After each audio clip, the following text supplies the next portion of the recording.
Jésus juif et après, une émission du service diocésain des relations avec le judaïsme, présentée par Claire Bardoul, Thierry Colombier, Nathalie Cromwell.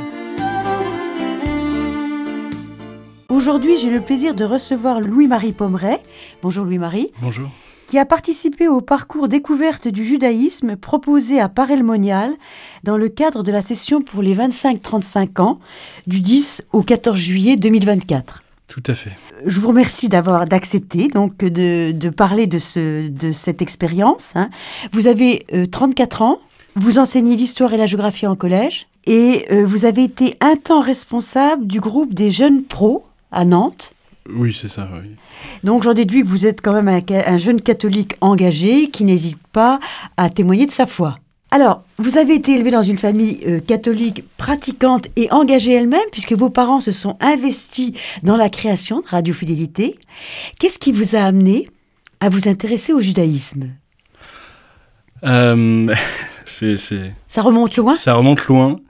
Je crois que ça commence quand je reçois une Bible illustrée à ma première communion, où j'ai passé pas mal de temps à lire les histoires de l'Ancien Testament, à regarder les images qui étaient vraiment très belles, en tout cas dans mes souvenirs. Oui. Et c'est un peu des souvenirs d'enfant.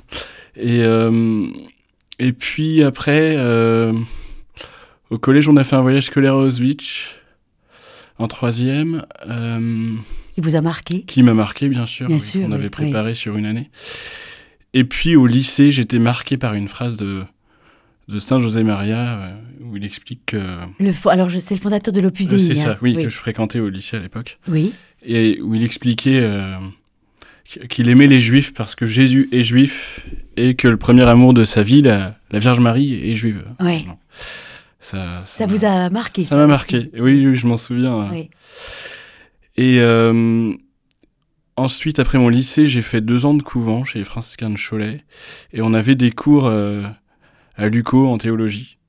Et dans un cours d'exégèse, d'introduction à la Bible, le professeur nous a donné des paraboles de rabbins du Talmud. Et il y avait vraiment une similarité entre les images et la manière de parler du Christ. Donc c'est là où j'ai commencé à me dire, il y a quelque chose à creuser.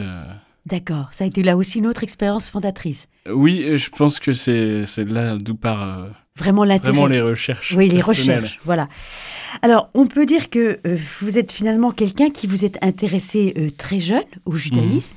Vous n'avez aucun préjugé anti-juif. Vous aviez plutôt une attirance assez naturelle pour le peuple juif, par certains côtés. Vous avez découvert par les images, au travers de la Bible illustrée. Et vous vous êtes mis, et ça s'est finalement précisé au fil du temps, comme vous le disiez, vous vous êtes mis aussi à l'étude de l'hébreu. Tout à fait. J'ai commencé tout seul quand j'ai commencé à enseigner. Donc du coup, entrer dans la vie professionnelle, là. Oui, c'est ça. J'avais parce que c'était mon rêve, en fait, de pouvoir... Depuis longtemps aussi ? Oui, depuis longtemps, mais j'avais pas pu le concrétiser. Et donc, j'ai commencé avec un assimile à apprendre à lire dans la rue. Tout seul ? Tout seul. Comme c'est translittéré, c'est pratique. Oui.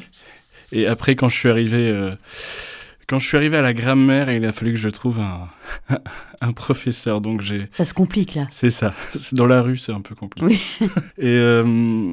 Et donc, j'ai suivi des cours pendant 3 ans au Centre culturel juif André Neher à Nantes, Impasse Copernic. Oui, donc vous vous êtes adressé aux juifs pour vous enseigner, pas à des chrétiens. Vous auriez pu aller frapper à la porte des chrétiens, non ? Directement chez les juifs ? Oui, j'étais curieux de découvrir un peu ce monde-là. Aussi. Et puis, je voulais faire de l'hébreu moderne.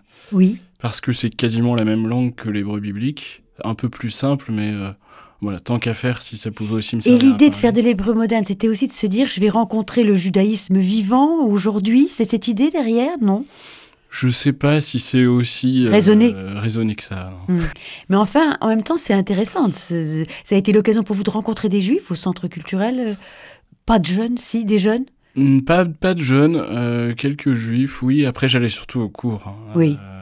Et du coup, pour l'instant, c'est en stand-by, l'étude de l'hébreu ou... Pour l'instant, c'est un stand-by, mais je reprendrai plus tard. Ça est assez exigeant comme apprentissage.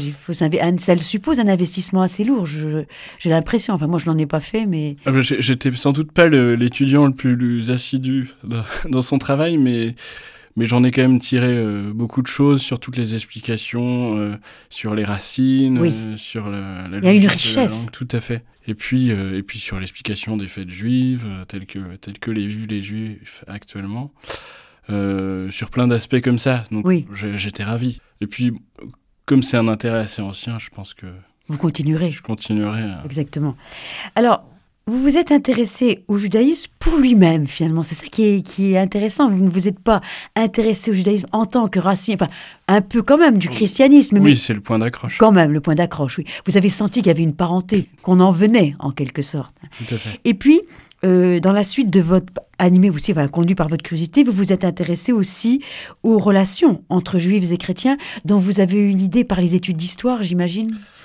Oui et pas non. vraiment. Oui. Un petit peu des maranes, l'histoire des maranes et tout ça. Mais j'avais pas vraiment creusé cet aspect. C'est parce que c'est vraiment un peu comment vivaient les juifs et comment ils pensaient qui m'intéressait dans leur religion. Et non, j'ai suivi un atelier avec Thierry Colombier il y a 2 ans peut-être, je sais plus. Mais déjà avant, vous aviez une expérience en tant que groupe Jeunes Pro avec le Péréon. Vous m'aviez dit hors antenne à Saint-Nicolas. Oui, alors c'était pas avec les Jeunes Pros. Non, c'était quand j'étais étudiant. Il y avait eu un événement un peu diocésain à Nantes et il y avait eu un atelier en 2012, je crois, avec le Péréon et Thierry Colombier. Et puis vous avez recommencé avec Thierry il y a 2 ans en fait. C'est ça. Donc entre-temps... Et il s'était écoulé un peu de temps.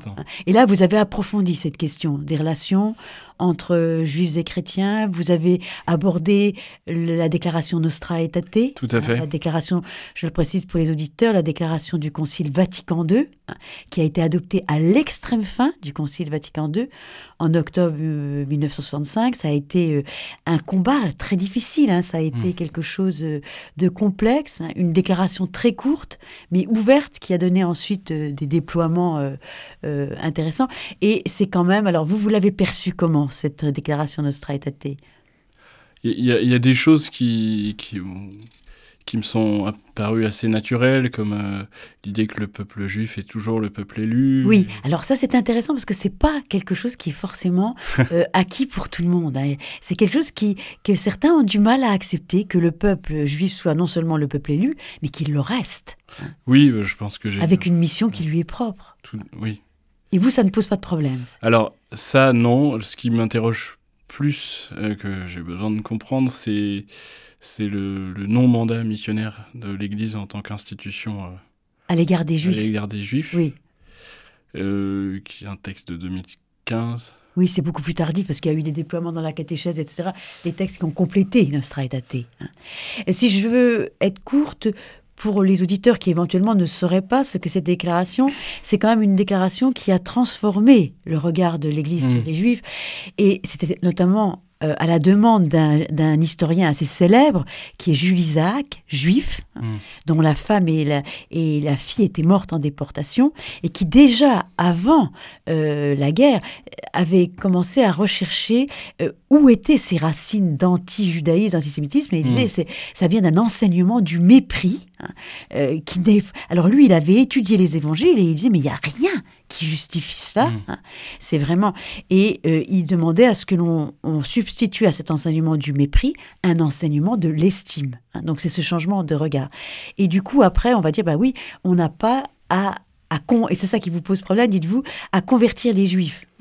Ça m'interroge en tout cas, parce que la raison d'être de l'Église, c'est l'évangélisation. Oui, mais pas en direction des Juifs. Parce que je ne sais pas si je suis bien placée pour le dire, mais je pense que c'est parce que les Juifs sont dans l'alliance, avant nous même, c'est le Christ qui nous introduit dans l'alliance qui a été conclue entre Dieu et le peuple juif, qu'il n'y a pas de mission de conversion. Mais, comme vous le disiez, à témoigner de notre espérance. Oui. Parce que nous sommes dans l'attente du retour du Messie, et eux sont dans l'attente du Messie. C'est ça, c'est la suite du texte que tout chrétien est appelé à témoigner de son espérance en Christ. Oui. Avec délicatesse, je crois que oui, c'est ça, avec délicatesse, oui. Enfin, l'évangélisation, c'est aussi du témoignage, donc. Oui, alors voilà. Mais si vous voulez, je pense que après, il y a des conversions individuelles de juifs au christianisme. Mais le peuple juif en tant que tel, il est gardien de la révélation.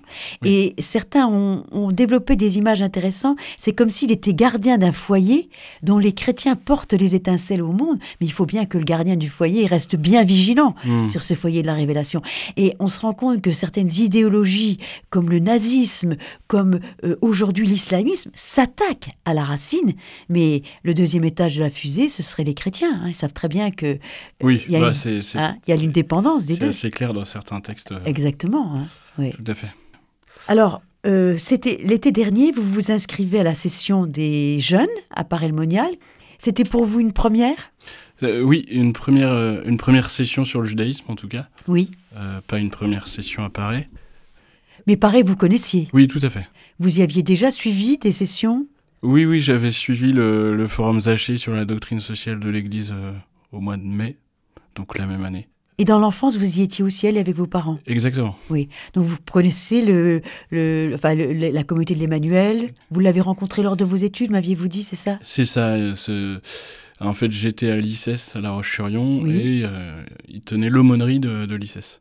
Donc, vous êtes familier de Paray-le-Monial, familier du mouvement charismatique, des sessions de l'Emmanuel, mais pas de cette session d'été en grand nombre et qui vise plutôt la catégorie des jeunes professionnels, c'est ça, ou encore étudiants pour ceux qui font des études particulièrement longues, les 25-35 ans. Donc ça, c'était une première expérience.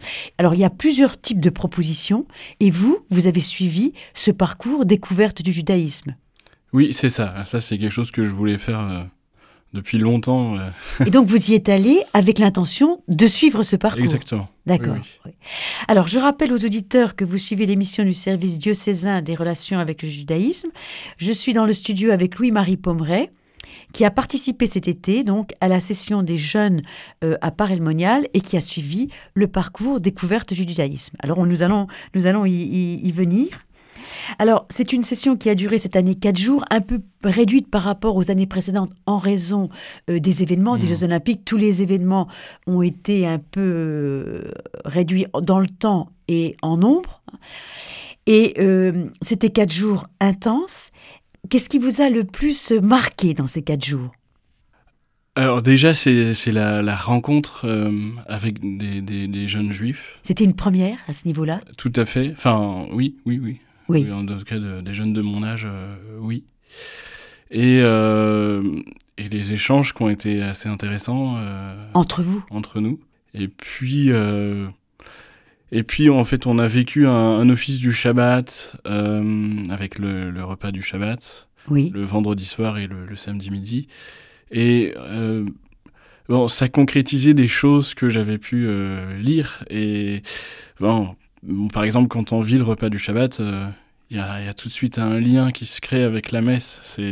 Pour vous, ça a été évident. Oui, alors je l'avais lu, mais là, on le vit, donc c'est quand même autre chose. Et, vous pouvez développer un petit peu pour les auditeurs, pour qu'ils comprennent par exemple, les bénédictions du pain et du vin, on voit bien que le Christ a adapté certaines bénédictions. Exactement. Il y a le lavement des mains. Et puis voilà. Et puis dans la messe, il y a plein d'autres idées qui sont tout à fait juives. Vous, ça s'est imposé. Oui, c'est ça, oui. Comme une évidence. C'était une évidence. Et en le vivant, plus qu'en le lisant, c'est ce que vous dites. Hein. Ah bah c'est pas pareil. Pareil, non. Il y a une ambiance propre. Il y a une ambiance très joyeuse, il y a une joie particulière. Oui, alors on parle de la joie du Shabbat. Vous l'avez ressenti, cette joie qui est très tangible. Très palpable. Et qui se manifeste comment ? Vous pouvez le dire aux auditeurs ? Le repas, notamment le samedi midi, était entrecoupé de danse et de chants. C'était très, très joyeux, on était tous... Oui, il y a une joie partagée par tout le monde qui s'exprime, comme vous dites, par les danses, par la joie, par le soin apporté aussi à la table, par le repas, qui est un repas de fête aussi. Et puis il y avait une grande bienveillance envers tout le monde, entre tous. Oui, qui est ressentie. On était là pour échanger. Et quand vous dites une bienveillance, ça participe aussi du respect des uns pour la tradition des autres et vice-versa. Exactement. Oui. Et on était dans un contexte quand même particulier pour les Juifs qui vivent quand même des temps très durs depuis le 7 octobre. Ce drame, il était palpable, j'imagine. Tout à fait. Je me souviens particulièrement d'une jeune femme qui était très touchée, en fait, parce que des chrétiens, des non-juifs s'intéressaient à ce qu'ils sont, tout simplement, à ce qu'ils vivaient, sans chercher à les convaincre ou à quoi que ce soit, mais en tout cas pour les connaître. Et c'était particulièrement réconfortant, parce que je ne pense pas que tout le monde en ait conscience, mais les Juifs se sentent très isolés actuellement. Bien sûr, oui. Et le fait que, comme vous le dites très justement, des chrétiens témoignent de la bienveillance, de l'empathie aussi, pour la situation dans laquelle ils se trouvent, était extrêmement réconfortant. Et on va y revenir, il y avait l'historien Georges Bensoussan, mais on va revenir sur sa conférence, mais j'ai lu quelque part qu'il avait dit qu'il avait été particulièrement touché de voir justement ces jeunes chrétiens et juifs prier ensemble, réfléchir ensemble, vraiment, et que ça avait été un moment extrêmement réconfortant pour lui aussi. Donc, il est resté d'ailleurs au repas de Shabbat le vendredi soir. Il est resté aussi au serment. Alors quand on parle de ces sessions du Shabbat, on vit ce qu'on appelle un Shabbat plein, c'est-à-dire que comme vous le dites, ça commence le vendredi soir par le temps de prière, il y a le temps de l'office, puis le dîner festif, puis le lendemain à nouveau la prière, qui est quand même assez longue avec la paracha, le commentaire les psaumes. Les psaumes, voilà. Puis à nouveau le repas festif, les chants, les danses, et puis ça se termine avec le coucher du soleil. La Havdalah. Voilà, exactement. La fermeture. Oui. Donc pour vous, ça a été vraiment le temps fort. Oui. Oui. Alors, autrement, vous avez eu cette fameuse soirée miséricorde ? Tout à fait, avec un témoignage de deux juifs qui ont expliqué en fait ce qui se passait chez les juifs lors de la fête de Yom Kippour, qui est la fête du grand pardon pour les juifs. Oui. C'est le moment où le grand prêtre dans le temple offrait une victime en sacrifice, enfin un animal en sacrifice. Pour l'expiation. Pour l'expiation des péchés, et c'était le moment d'ailleurs où il prononçait le nom de Dieu, le tétragramme. Et donc, les Juifs, il n'y a plus de temple, mais ils fêtent toujours cette fête. C'est très important, c'est le jour saint par excellence. Tout à fait. Et que les Juifs, même pas très observants, respectent. Aujourd'hui, elle a dû vous l'expliquer, mais on reste à la synagogue 25 heures d'affilée, sans manger, sans boire, en priant, en invoquant la miséricorde de Dieu. Oui, et puis avec cette démarche de demander pardon à ses proches et de chercher un petit peu, un peu faire mémoire à qui je dois aller demander pardon. Et ce qu'on peut rapprocher des paroles du Christ, avant d'aller déposer ton offrande à l'autel, va demander pardon. D'abord te réconcilier. Laisse là ton offrande et va te réconcilier. Voilà. Oui. En fait, vous avez déjà cette capacité à faire le lien avec justement beaucoup de paroles du Christ qui fait qu'on mesure combien Jésus était vraiment juif. Tout à fait. Enraciné dans cette culture, dans cette religion, la respecter, était un juif observant, absolument. Ah oui, tout à fait. Il y a plein de choses, ne serait-ce que la messe, on est présent au pied de la croix, il y a un seul sacrifice et on est tous présents. Il y a qu'une seule messe en fait, et les Juifs, quand ils célèbrent Pessah, quand ils célèbrent Pâques, la traversée de la mer Rouge, ils sont tous là en train de traverser la mer Rouge, et ça c'est une idée en fait très très juive en fait. Et d'actualisation, et que il y a un événement en fait, on vit le même événement. Et je vous disais, les Juifs disent aussi que tous les Juifs étaient au Sinaï de tous les temps. Donc c'est vrai que on a ça aussi effectivement en commun. Il y a des choses. Alors en dehors de ces deux moments forts, vous avez eu aussi la commémoration qui est une tradition de la rafle du Veldiv. Tout à fait. Vous l'avez vécu comment, vous, cet événement ? Eh bien, moi, c'était un peu particulier parce que je faisais partie de ceux qui lisaient les prénoms des... Ah oui, qui énuméraient les prénoms des victimes. Tout à fait. Oui. Donc ça augmente l'émotion, j'imagine. Bien sûr, oui, c'est un moment assez fort aussi au tout début de la session. Et c'est peut-être pour nous, chrétiens, aussi le moyen de prendre conscience à quel point cette mémoire de la Shoah, elle est encore très vive chez les Juifs, et puis ravivée par les événements récents. De la Shoah et puis de tous les actes anti-juifs dans l'histoire. Qui sont nombreux. Que malheureusement, certains chrétiens ont commis. Donc en fait, on mesure mal, nous, tout le poids de cette mémoire. Oui. Parce qu'on s'imagine que c'est bon, il y a eu Vatican II, c'est terminé.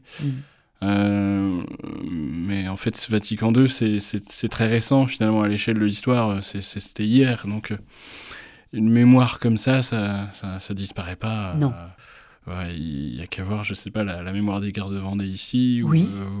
Bon, On dit que le bourreau oublie vite, la victime, elle oublie moins vite. Oui, c'est réel. Alors, je reviens à la fameuse conférence de Georges Bensoussan. Georges Bensoussan, je vous laisse le soin de le présenter, c'est un historien. Tout à fait, spécialiste de la Shoah et puis de l'histoire du sionisme. Oui, et puis des origines du conflit arabo-musulman, puisqu'il est auteur d'un petit que sais-je. Tout à fait. Très bien fait. Intéressant, oui. Et puis, effectivement, sa conférence, elle portait sur le sionisme, cette fois. Oui, c'est ça, sur les racines intellectuelles du sionisme, si je me souviens bien. Oui, c'est ça, oui. Et moi, ce que j'ai surtout retenu, c'est le sionisme, en fait, c'est rendre la fierté aux Juifs de se défendre. Voilà, il y a une définition, d'ailleurs, qui a beaucoup touché certaines... cette jeune femme juive...